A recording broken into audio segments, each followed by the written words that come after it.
Welcome back to Finweek Money Matters. Despite being listed among the government's top priorities, transformation at the executive level has been a non-event. While many have suspected this to be the case, the findings of a recent study on top local executives that conducted by Jack Hammer Executive Headhunters confirming that there is still a chronic lack of diversity in the C-suite. The study revealed that senior executives are still being cut from the same cookie cutter, with 95% of top positions filled by white males, nearly 60% of whom are over 50. So this week we'll be exploring reasons why transformation in the C-suite appears to have been stalling and what both the private and public sector can do to address these issues. Joining us for this conversation, Redelinghuys Partner at Heidrick Struggles, Thulani Ngele, Divisional Executive for Human Resources at Nedbank, and joining us from our Cape Town studios, Goodman, Bhyat, MD of Jack Hammer Executive Headhunters. I'll start off with you, Thulani. Right now, what is the kind of approach really from a human resource perspective in terms of bringing on people from previously disadvantaged backgrounds, bringing on more females into the executive level? We're doing a number of things as an organization. One of the things that we are doing is we are looking at accelerated development program. And our accelerated development program is a bit different in a sense that now we are concentrating more on exposure, because you can take people through school, you can take them through university, and they can do MBAs. But if you're not going to expose them, it becomes a problem when the opportunity arises. Another thing that we are doing is we are speaking about females. What we are doing is we are looking at sponsorships. We want to utilize those people who are sitting in top positions to make sure that they sponsor women, they expose them in these forums. And also, what is important is, as an organization, you need to make sure that as you bring people in, the environment in which you bring them in, it's very inclusive. Because if you bring them in and the environment is not inclusive, it is highly likely that these people are not going to stay. So as an organization, what we are doing is we have a strategy, an integrated strategy that only doesn't look at bringing people in, but making sure that the environment is inclusive enough for them to stay. Johanna, I want to throw a question to you, and maybe it's a bit of a blunt question, but you often hear a lot of talk about transformation and a lot of buzzwords that go around. Ultimately, if you're putting together a board and the board is made up of 90% of the same type of people, and you are approached as a executive recruitment agent, and you say, well, I need to fill somebody, and you put 3 candidates in front of them, is it just a case that they tend to pick the candidate that is most like them to fill that position? On boards, we're finding, in fact, the opposite. Okay. And that is that there's a huge demand for transformation and a great appetite for transformation. So most listed company boards have 3 or 4 or 5 old-style white men, but increasing numbers of them have 2 or 3 or 4 new, often much younger, and often women from PDI communities. Mm-hmm. So on a board, it's a great deal easier to affect transformation, and our boards have done that. The problem is in the C-suite is it's a very different thing, because there you need management responsibility, and it's a much tougher ask than it is on a board. And perhaps that could be the reason why the fact is it takes a lot of time really to groom people to get to that level of experience that they'll be ready for C-suite. So perhaps is it just not a function of more time in South Africa that's needed? But there's an issue that we haven't approached, and that I think few people take into account, and that is there are many very talented black people who don't want those jobs. They don't want the jobs because being a chief executive of a business or a chief financial officer or marketing officer or so means that you're in a full-time job and you have responsibility. These days, quite a number of people want to have non-executive directorships, a couple of them, and maybe an investment in their own private empowerment company, and they can juggle the time and play with it. So the jobs are not quite as attractive to PDI candidates as we sometimes think. There's one other one, if I could just tell you this, and that is, if you look at role models in Soweto, for many years, role models were not big corporate people working for the corporations. The role model was somebody who had a Kentucky Fried Chicken franchise, or who was a soccer player or something like that. Those are the people who made the money. So to be a chief financial officer was just not quite as attractive. Mm-hmm. So there's got to be a sort of a re-engineering of role modeling. If I can add to that, when you are an affirmative action candidate and you get a top position, there is added pressure on you.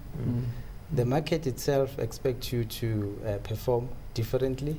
The society itself expects you to perform differently. The employees themselves within the organization, they expect you to perform differently. For an example. But surely you get the job first and foremost on the fact that you've both got the same skills, but the one is PDI classified, if you could call it that, and then they get the job. Yes. But the pressure's there. I'm just answering just to add as to what my colleague was saying here, to say some of these black candidates, they don't want these positions. It's because of the added pressure that is here. For an example, if you are a black candidate, the employees within that particular organization, they expect you to accelerate transformation better than anyone else. The market itself, if the share price were to go down, they will always say it's because of a black candidate. So some people will even say, for you to be good, you must perform twice as hard as a white man, just for you to be regarded as the same. Let's bring Debbie in. Debbie, are you finding that some people potentially are turning down opportunities where they would be classified as executive, working at executive level because of that added pressure? No, I'm not necessarily seeing that as a specific trend at all. I think really the point of the executive report was to really draw a line in the sand and say, you know, there's so much conjecture, there's so much urban legend, there's so much information that seeps out that's not necessarily based on fact. And the point of the process was really to say where we're accessing our information from, and to actually then draw a line in the sand and say, let's actually look at what's happening in the corporate landscape. We looked at the top 40 JSE listed corporates, and then we took a broader sample of organizations in order to compare the two and assess, are there actual trends emerging from that? And what we have seen is that regardless of the amount of effort and attention being paid to bringing people on from a range of different backgrounds, in spite of the huge pressure that we as executive headhunters are receiving as mandates from boards to ensure that there is diversity, appointments and transformation is really still incredibly slow. We're just not seeing the change that either we're hoping for or that possibly we're thinking might be out there. It's not happening. Debbie, if I can put you on the spot here, if you go and look at the annual reports, and I don't know if there's a politically correct answer to this, but if you look at the annual report, they'll put their stats in there and they'll tell you 20, 30, 40% transformation, 10% black, 20% women. The stats are all there, and they don't seem to tie up with what research I'm picking out from what you guys seem to have reported there. Is it a case that companies are fudging their numbers, or is it a case that they're just being a little bit creative? No, I don't think anybody's fudging anything. We were very focused in our approach, and we looked initially purely at the top role, the CEO. And when it comes to CEOs, the heads of businesses, across the board, we found that there were alarming stats. When it comes to the top 40, there's very, very little diversity, and we expected, in fact, that in a broader group, which included South African subsidiaries of multinationals, privately owned businesses, that we would see a much more diversity, and it was almost the same. In fact, transformation in certain cases was worse. Let's talk about female representation, females leading companies right now, because there almost seems to be a bit of a renewed movement, perhaps sparked by Sheryl Sandberg's book. Of course, she's the COO of Facebook, and most females would know about this. But Debbie, what are your views right now in terms of the kind of appetite to help promote females to CEO level? Look, I think that there's a lot of goodwill, and I think that there's a lot of, we're getting more and more frequently mandates that are saying we really want to have a female on our board, or a female executive, a female CEO. There are a couple of realities. The one is there is always going to be a much smaller pool of people, a pool of females to choose from. In any designated search process, we'll encounter a 70% male, 30% female at best. and often a lot less than that. So to start off with, your pool of potential candidates is really small. And then when it comes to the final appointment, we're seeing a dragging of heels and unwillingness to possibly really hand over the reins to a woman. And I'm not a behavioral scientist, but I think that there's a lot of legacy going on there. I think there's still a lot of information and a lot of work that needs to still take place for boards to really hand over the reins. Mm-hmm. Are you pushing women to move into more executive levels? I mean, how is Nedbank approaching this? Do you think, honestly, there's a fear around what a female leader might mean and how it will be different to a male leader?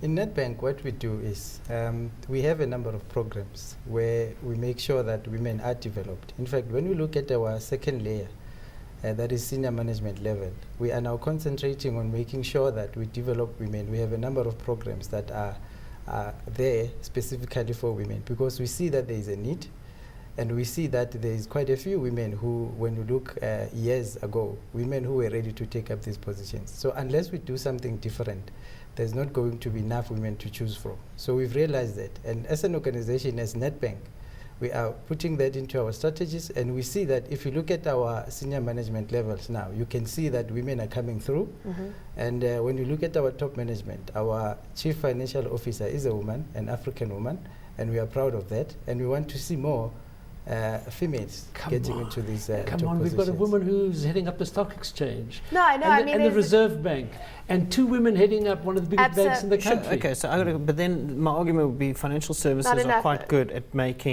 bringing women through the ranks, but are women perhaps not good at selling themselves intra-industry? Because I mean, you'll see guys move from financial services into IT, for instance. Where women almost seem to adopt climb the ladder within a single organization. Guys tend to move around intra-industry. But it's because... Go ahead, Johan. Okay.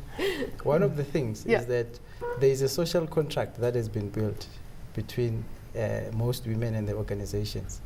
Because of the fact that the organization has put too much development into women, they tend to stay more within the organizations that they know of, instead of just moving. An allegiance, a loyalty perhaps. Yes.